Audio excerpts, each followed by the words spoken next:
Hi, I'm Karen. I'm a certified integral yoga instructor and massage therapist at Way Wellness Center in Pittsburgh. In this video, we will be talking about the Yoga Nidra practice. Yoga Nidra is also called yogic sleep or deep relaxation. It's a guided meditation technique.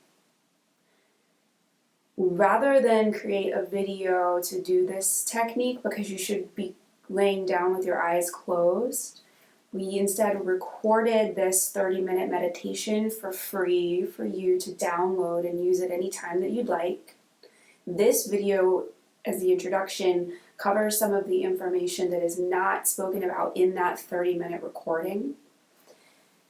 So, why is it called yogic sleep?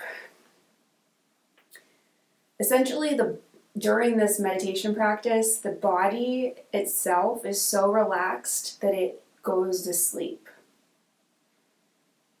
The mind sort of lets everything else go, and you rest in your awareness. So it's almost like you're asleep, but aware of it, rather than that feeling that you have, like, say you've fallen asleep and you've woken up and you know only that you were asleep because there's no other thing that it could have been. So in this practice, you're essentially getting the benefits of being asleep without actually being asleep. How does that happen? So the meditation takes you through different levels. It starts with the most outer level and goes to the most inner level. In the Vedic tradition and yoga practice, we have the koshas. The koshas are the energy bodies or the sheaths that are surrounding the most inner part of our self, the true self, the Atman.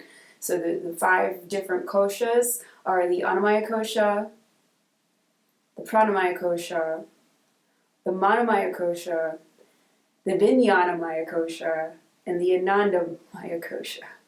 They all mean something. You've noticed that they all have similar sounding names, except for the first part of that name is different. So to put it in English, a rough translation of each of those: Annamaya kosha is the physical body. The Pranamaya kosha is the energy body. The Manomaya kosha is the sensory and emotional body. So that is the part of us that is the mind and the self-identification.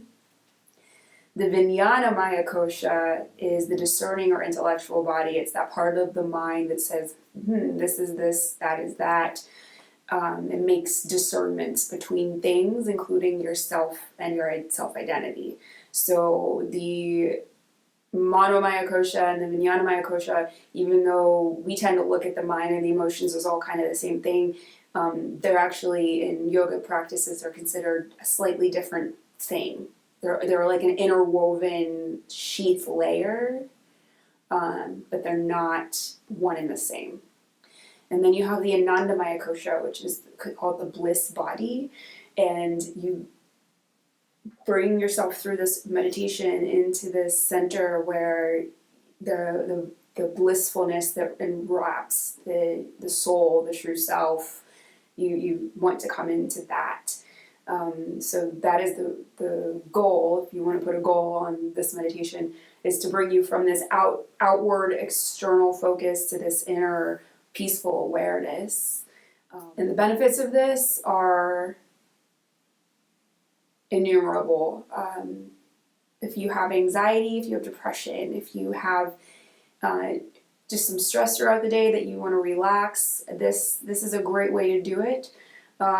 It helps you to really change your perspective on how to approach the external world, because since you're not focusing on the external world as much, you're focusing on the internal world, you start to see things from the point of view of the internal rather than the external.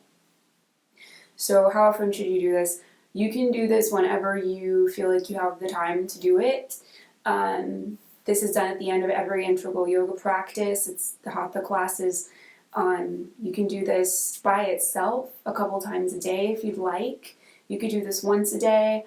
I recommend trying this in the morning, the afternoon, or the very early evening at first. I would not do this right before bed for the first time that you do this, because everybody reacts to it a little bit differently.